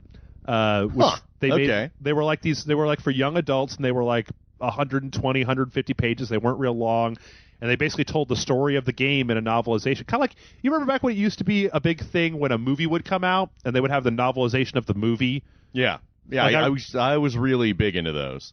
I mean, I remember that was the only way you could find out what happened before the movie came out, Right, yeah. Or before video was real prominent, if you missed it in the theater, you could still go get that and at least get some, depending on how well it was written, you could kind of get, it'd be like, oh yeah, I remember that part of the movie. I remember reading the Batman, the Tim Burton Batman novelization. Me too. Bunch. Yeah, I did Batman, I did Return of the Jedi and Back to the Future, Rambo. Yep. I did Rambo. Do you remember when I was a kid, you remember that they would put out those, they were like picture books for like, it was like your mid 5 to 9 year olds or whatever, where it was just stills from the movie with like a story on one side. Those were great. I had the Return of the Jedi one. I totally remember that. So, all right. Well, let's move on to Samuel. Samuel says, this is a question that we've had a few times in the past, but I thought it was time to do an update of it. I'm wanting to start doing my own Let's Play with consoles, but I don't know what hardware to get in order to do it properly. And considering you guys do great work at your Let's Plays, I was wondering if you could tell me what device you guys use to capture your gameplay. No, Samuel. fuck you. Figure it out yourself. No, don't be like that, Jason. We don't need any competition. There's already so many people out there competing with us. We just have to be the best. A little bit. We're the best. Nobody is better than us. Actually, I feel real bad. we should start wearing tuxedos whenever we play these games. But we probably need to do a fundraiser to get some money for tuxedos before we can do that. I don't know. So, okay, Samuel, if you want I'll give you the low tech version, the starter kit version, and then if you want to, I'll give you some stuff about what we currently use. Most of the stuff that I capture these days, I use the Elgato Game Capture HD box, which is about $150 online. With that box, you can capture Xbox, you can capture PlayStation, you can capture fucking Sparkle Fandango. We got a Super Nintendo hooked up to that thing. Just with that one starter kit, you can capture pretty much anything. You're going to need some kind of microphone. When we first started out, Jason and I actually used a Rock Band microphone, which we used to split one microphone. Those were weird days. It was just, salad days. Uh-huh. So the Elgato Game Capture HD actually has an option on it where you can, if you have a microphone plugged into the same place that you're capturing the gameplay from, you can actually say, I want you to record the audio from this as an overlay. Now, if you have a Rock Band microphone, you may want to record that separately just so that you can process a little bit because it kind of sounds like shit by default. You want to maybe do a little bit of tampering with it just to, levelate it or whatever. And you're going to need some kind of video software to put it all together. If you're recording the audio separately from the video, you're going to need some kind of video editing software to put it all back together. I use Premiere. You can use pretty much anything. You could, if you want to just start out, you could probably just buy that Elgato box and get any kind of shitty USB mic that you want. Record it, and you can clip the footage inside of the Elgato thing and put it up wherever you want to. It's actually really easy to use, and for $150, it's not really that expensive. But what we use now is we actually have that, and then we also have a mixer, and we have some pretty good mics. I like Shure brand mics, which is what we're both using right now. They sound awesome.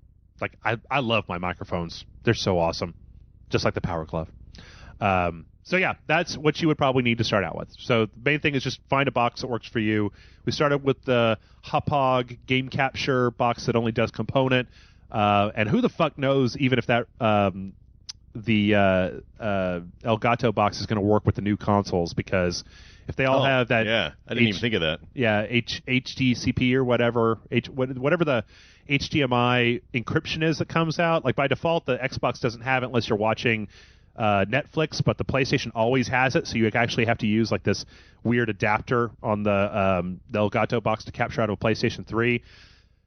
But I don't know if they don't have component out on those new consoles, and if they use HDP or HCDP or the MCP or whatever the fuck it is on all the HDMI outs, we might have a problem. Could be a problem. It sounds like an obstacle. Yeah, I don't know. I mean, you probably have to go up to like the Blackmagic capture devices that tend to be like Blackmagic that's like the gold standard that you could do uncompressed video capture, but like most of those, they're like you have to have a USB 3.0 connection or a FireWire connection to even plug it in, and you need like a RAID 0 for the hard drive to keep up with how fast it's capturing at uncompressed. You have to have a RAID set up, which is, that's a little much for what we're doing. It's a little extreme. Yeah. Speaking of which, I need to go pre-order us some of those new consoles. That would be good. I keep meaning to do that. That's like that's important, having those. Yeah, shit's selling out. So, all right. Let's see. Our next email here comes from the Unknown Ronin. The Unknown Ronin says, "Dear Rage Select, this is the Unknown Ronin here, and might I say that I'm certainly digging all of the cool content, news, and videos you post up every day on the site." And he makes a little smiley face. With that in mind, though, my question is this: has running the Rage Select website been a lot more difficult than you guys would have ever expected, or has it been fairly easy with your previous experience? Also, I don't know if you guys have.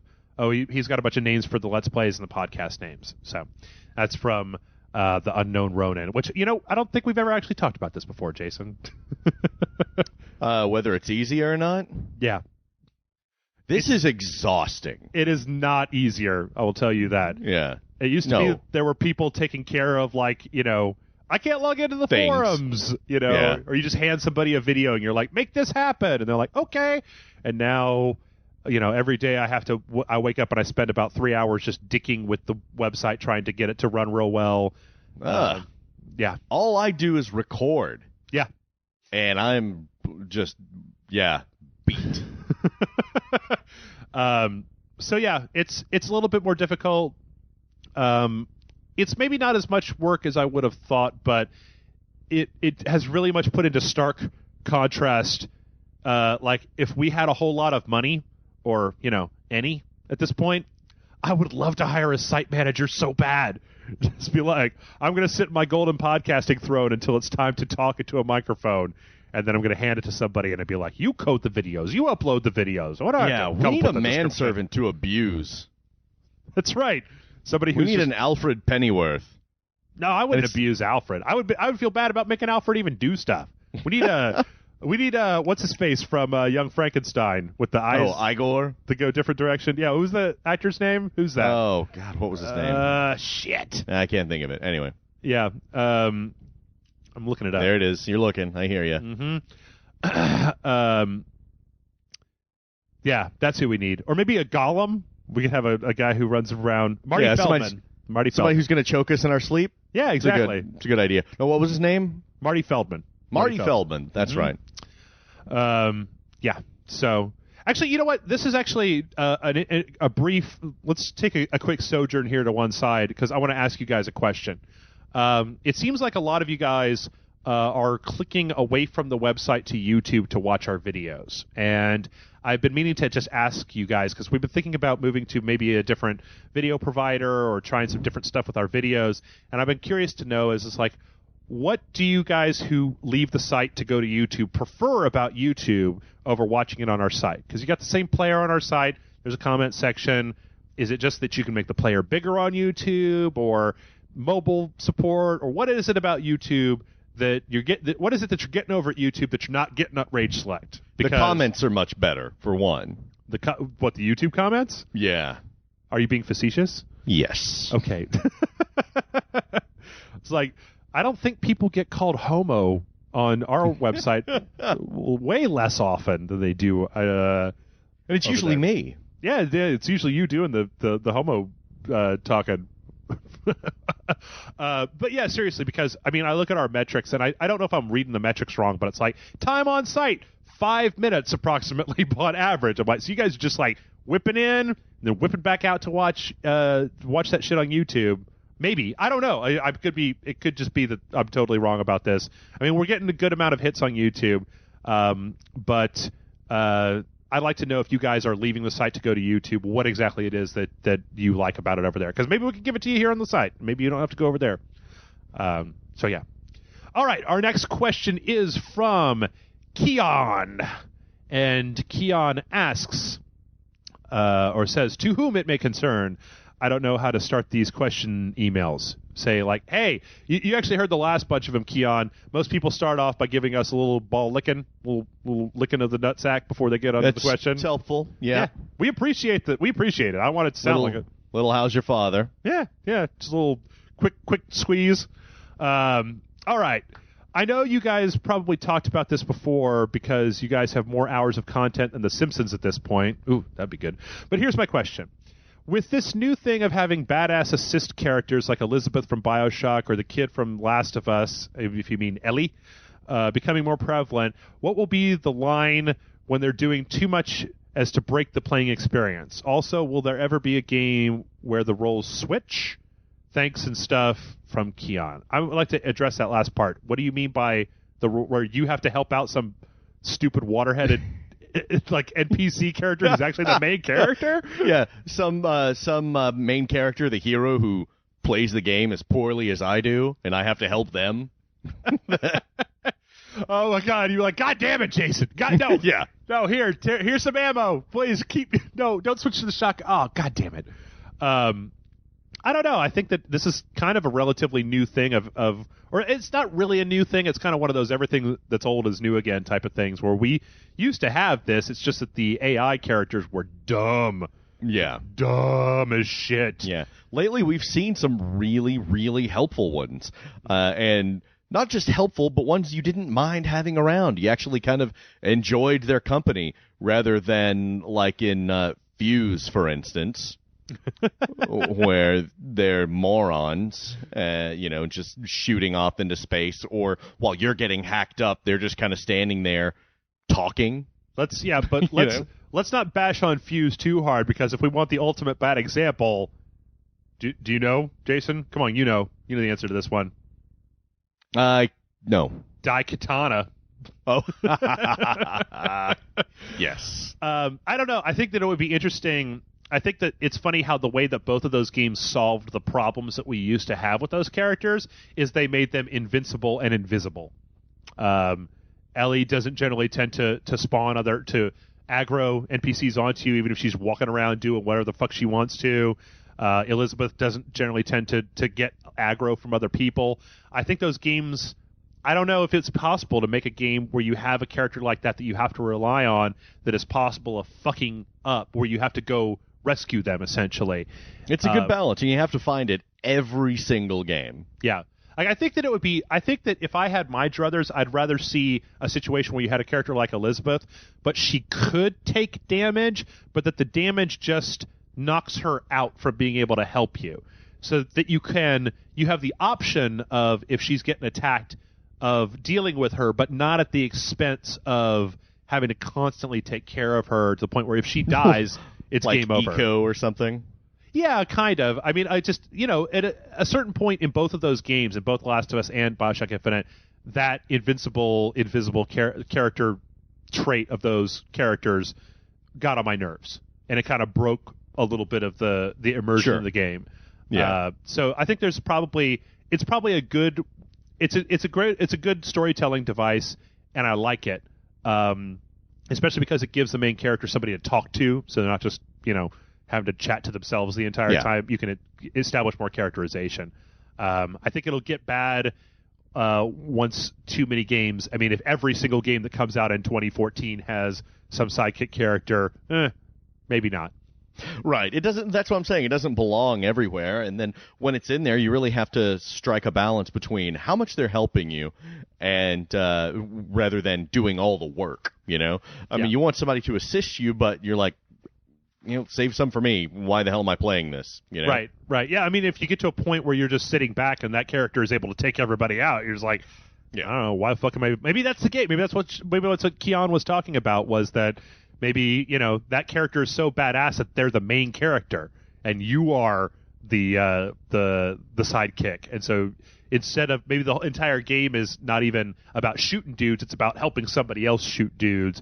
You could make a game out of that was compelling, I think. Yeah, that could be interesting. Yeah, I could see that. It'd at least be an interesting twist on that gameplay. Yeah. All right. Well, we got 3 more questions here, and then we are done for today. This next one is from Philip, and Philip says, "Hey, Jeff and Jason. I've been listening to you guys since the days of Jeff being a professor. I've loved everything you guys do. My question is, which game had the biggest plot twist that you didn't see coming and made you go, holy shit? Keep it classy. P.S. When will we start seeing the puppets in action? Philip." Philip, the P.S. answer is very soon. Very, very soon. I'm giving ourselves... you want to say, like, it'll be next week sometime, so that we've now put it out there, that we don't want to disappoint people? Sometime this week that you hear this podcast, you should see something. You want to say that? What do you think, sure. Jason? Put it out there? Light a fire under You've me? got the footage, man. Yeah. I don't know. We'll see. Don't look at me. But anyway. As far as the twist, best twist you didn't see coming, man, I can't think of anything. I have to say that I'll list off a few. I got a few. The original Portal. I thought that I was like, when I was playing it at the beginning, at least in the opening parts, I'm like, this is really funny and I like it a lot, but is this really what everybody's talking about, with just solving a bunch of puzzles with boxes and shit? And then you get to that you get to the twist where you jump out of the fire or whatever, and it's like, oh shit, there's a whole other thing going on here, and it gets way more interesting. Yeah, okay. before, back in the days before I was following everything or following game news as closely, or like we were talking about in the opening, before spoilers were so prevalent everywhere, the original BioShock, when they have the reveal with the whole "Would you kindly" thing, that was just like, oh shit, yeah, because it was one of those really smart things where, it's just NPCs telling you what to do, and we're so used to doing that we just do it, and then it becomes this weird right meta thing where you're like, oh shit, I've just been doing what this guy tells me to. Yeah. That and there was a part at the end of Metal Gear Solid 4 after where there was a credit roll, and then things went after that. It was just like, oh shit, which Castlevania Symphony of Darkness or Symphony of the Night. Oh, the Upside Down Castle. Yeah. Mm-hmm. That was a really good one. Yeah. I thought it was done. I was like, oh, okay, this is relatively... Oh, wait a minute. This is another thing. This is a whole other thing. Yeah. Trying to think of games. Mass Effect didn't really ever have any twistiness to it. Dark Souls doesn't have any twistiness to it. I'm trying to think of my favorite games of the last little bit. I mean, stuff like Skyrim and Fallout, there wasn't a huge amount of twistiness. Braid had a pretty good twist at the end. Yeah, that was a pretty good one. Yeah, I don't know. I mean, anything like we talked about before, I really like being surprised. So anything that's clever and has a good, and is able to take you by surprise and catch you with something that you weren't expecting before, I'm always good with that. Here's an old school one. Legend of Zelda: A Link to the Past. Much like Symphony of the Night. Yeah. You're playing through that game, and then you got to that point where you're like, oh shit, there's a whole other fucking world here for me to go through. Old school, and also Zelda. Zelda 2, Link's Adventure. Okay. Was that what it was called? At the very end, you The Adventure of Link. Adventure of Link, yeah. At the very end, you fight the Shadow Link. Mm-hmm. And either before or right after that, like right before or right after that, you fight this, demon thing that makes this like just pattern and drops all these little pellets, this red winged thing. Mm-hmm. And then Ganon comes out. Mm-hmm. And I was like, okay, we're about to have to fight him. Here it is. And then he just gives you the Triforce. He's like, here. I'll tell you what. I got the ultimate answer to this, Jason. Ultimate twist in all of video games. Never see this shit coming. Super Mario Brothers 2. It was a dream! Oh my god. Like that was one of the few places in the history of fiction where the whole "it was only a dream" thing is actually it was fine. I was just like, oh, okay, cool, whatever. All right. We got 2 more questions here. This next one is from JB, and this one is for you, Jason. All right. Hey guys, I've been a fan since your group, that other website formed, and love the new site so far. With the brown nosing out of the way, I have 2 quick questions for Jason. We all know Jason can't stand either Brodies or Juggalos, so I feel compelled to ask which group is worse than the other, and is there a group of people even worse than both groups? Keep up the amazing work, JB. There are groups of people worse than both, I'm sure, but they don't need attention drawn to them because everyone is familiar with what they did to the Jews in the 40s. There are a couple of bad ones, but those are the 2 big ones on my radar right now. If I had to pick one that's worse, I would definitely say the Juggalos. Juggalos worse than Bronies. Juggalos are worse than Bronies. Mm-hmm. The Bronies, they're weird, they're creepy, and they're harmless.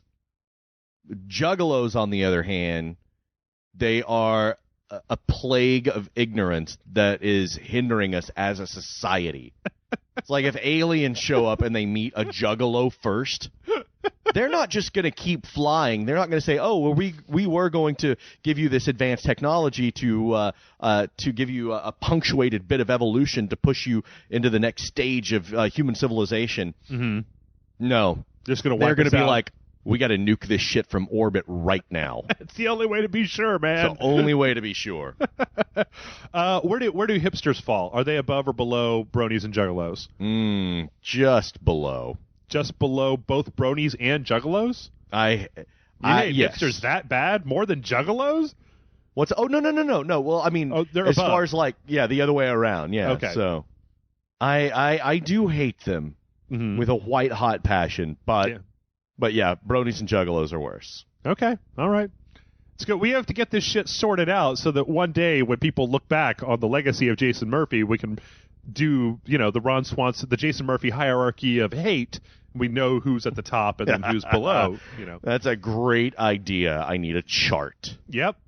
Maybe just a whiteboard, or I'm a big fan of the whole and a laser pointer. Yeah, exactly. You could teach a class at the Austin Community College about who you should hate and why you should hate them. Yes. All right, we got one more question here, and this question is from William, and this is kind of a short one, but I don't know, it could be interesting. William asks, "Hey guys, I want to ask, do you think the adults-only ESRB should be kept in the rating system, or should it just be gone or fused with mature rating?" I don't know. I think just when they get away with it, then they're going to find a reason they need it. Well, I mean, generally speaking, let's be clear about what we're actually talking about. M-rated games tend to be games that have a lot of violence and a lot of they tend to be more violent games. They have more blood. They usually have more action and Grand Theft Auto is a good example. They have a lot of swearing. They have a lot of blood, and sometimes they have some sex in them.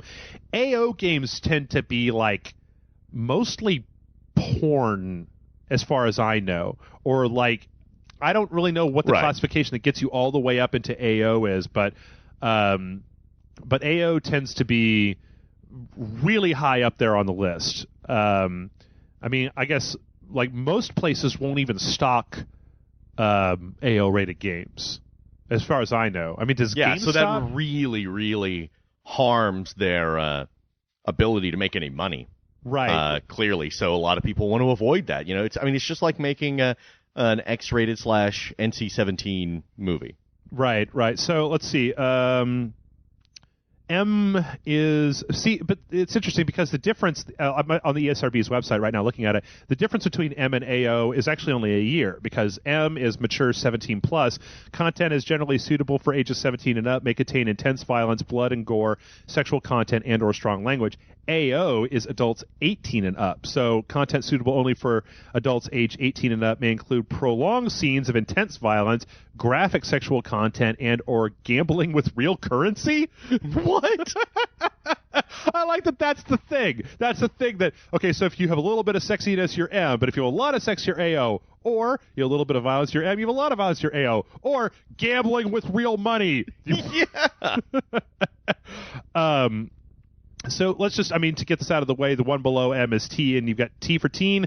Content is generally suitable for ages 13 and up, may contain violence, suggestive themes, crude humor, minimal blood, simulated gambling, and or infrequent use of strong language. So basically, when we break it down, it's by, for the age groups, you've got early childhood, you've got E for everyone, you got everyone 10 plus, which essentially seems to be, I don't even know what that would be, PG-13? Probably not, because PG-13 would be teen.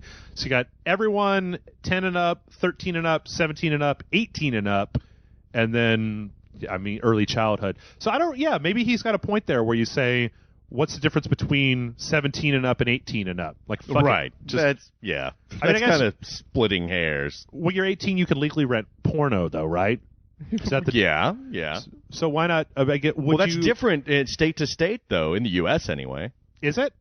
I think so, right? What's the youngest you can rent porno in the United States? I think it's 8 years old in Oklahoma. In Oklahoma? Okay. Yeah, pretty sure. But I wonder if just, how big of a difference, I wonder how much market they'd be losing by doing away with M and just making it AO. I wonder if that 1 year of difference of 17-year-olds is a big enough demographic that having a game that is M instead of AO is getting them a lot more business from just that one demo, from just 17-year-olds, because that's essentially the only difference is that 1 year. Yeah. So I don't know. You know what? You've won me over. You won me over, dude. Sure. We should do away with M and just make it AO. Just get rid of it. Yeah. Fuck it, just do away with all of it, man. It's whatever. Nobody's using it. Everybody's still complaining. It's oh, video games are so violent. I'm like, there's a rating on the box. It's tied directly to the parental that's the controls, thing. If you don't if you don't have that, then the government's going to step in and start regulating it. That's true. That's one of the things that really gets my goat about people that are like, oh, my kid is playing, these horrible Grand Theft Auto games. I'm like, you can put a fucking password on your Xbox or PlayStation that won't let them play things of a certain rating. Yeah. Like, it's discreet enough. The rating is hard-coded into the game. You can basically say, like, if you want to play Grand Theft Auto, you got to put in your fucking parent code in order to do it. And then when your kid's like, Mom, what's the code to let me see boobs? You're like, why? What are you playing in there? Actually, I was talking with somebody about what would you think about on the next consoles if they had an option where you could say, if you incorrectly enter the code to play a game that's M or higher, not only does it lock you out of your system until you put that code in, but it also locks the CD door closed so that your parents come home and they get to see what the fuck it was you were trying to watch. Yeah, but see, that's the thing is that I'm afraid I would forget what it was, and then suddenly I'm locked out of my thing, Well, yeah, but you don't need it. Like, you're an adult. You don't give a shit. You don't have kids walking around. Like, yeah, I mean, if you had a kid, then probably it would behoove you to lock some of that down. But you don't. So, like, just like me, yeah, of course none of my shit's locked down. I'm a 30-year-old man living alone. Oh, that's depressing. I was about to say, this is taking a really dark turn. You're like, Jeff is like, I want a code to make things even more adult. Yeah, can I unlock? What's the cheat code to, like, where's the gambling? I bought an AO game. Where's the fucking gambling, man? Right. All right, folks. Well, hey, before we get out of here, I got one more thing to say to everybody. This is in response to, we're getting ready to tell you where to send your emails. So I'm going to tell you, I've been telling you guys for 3 weeks now, don't quit sending your emails to anything with Gmail on the end of it. Don't hit the admin button on the website and type it in. Send it to mail@rageselect.com. Also, and you know what kind of pictures to send as well. Don't do what Jason Murphy tells you. He's trying to deceive you. He is a Satanist and a Dark Lord, and he's a Sith, and you should not go to the dark side. All of those things are true. Yes. Also, one more thing I want to note here real fast, just on our way out. If you've got a suggestion for a game for us to play, and you put it, let's say you email it to me, I read it. Let's say you put in the comments on the website, I read all those too. Let's say you put in the comments of YouTube, I read those. So you put it, on my Facebook page. I read all of that stuff. Let's put it on my Twitter. Yeah, I totally read that too. What you don't need to do is put it in all of those places. And then you get pissed when we don't play it. I don't even mind if you get do whatever you want to. It's a fucking free country. Get pissed for all you want. I mean, whatever. But, like, if you make a suggestion, it's probably on my radar already, and you don't need to just put it every single place. Like, I got it, man. I hear you. I heard you. You know who you are. And this isn't like, I'm not, like, angry or anything. I'm just saying that, like, that's a lot of work for you, the person posting that. I'm just going to say. Yeah. Save yourself the effort, pal. Yeah. I read it wherever, any one of those places, I've already read it. Yes. And if we didn't do it, it's because it's not the right time. It's on our radar. We may do it later, whatever. Once again, though, we need questions in order to do this part of the show. So email your questions to mail@rageselect.com. That is mail@rageselect.com. And until then, I can't wait for this week, Jason. Just, video games, man. Very excited? Very excited. Very excited.